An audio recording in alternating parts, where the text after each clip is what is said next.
বিদেশ আসার আগে কি শিখে আসব। বিশেষ করে আপনি যদি ইউরোপে আসেন, ইউরোপে আসার আগে আপনাকে কয়েকটা কাজ শিখে আসা বাংলাদেশ থেকে ভালো। এর মধ্যে একটা হলো চুল কাটা।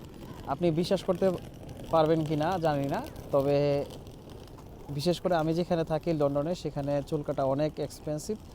একটা বার চুল কাটতে গেলে আমার প্রায় 1.5 থেকে 2 হাজার টাকা লাগে, একদম সর্বনিম্ন। আর বাসার পাশে যদি আমি চুল কাটি, সেখানে আমার 2.5 থেকে 3 হাজার টাকা লাগে। তো বিভিন্ন লোকেশনে বিভিন্ন দাম, তবে সর্বনিম্ন ধরে রাখেন যে আপনার 1.5 হাজার টাকা পাবেন একজনের চুল কাটলে। তো অনেক জায়গায় আছে 3-4 হাজার 5 হাজার টাকাও পাওয়া যায়। প্রায় 20 থেকে 30 জনের চুল কাটে একদিনে। তো অনেক টাকা একদিনে ইনকাম করা সম্ভব যদি একবার ইউরোপে আসেন। আসার আগে আপনি অবশ্যই বাংলাদেশ থেকে চুল কাটা শিখে আসতে পারেন, সেটা আপনার জন্য খুব বেশি ভালো হবে।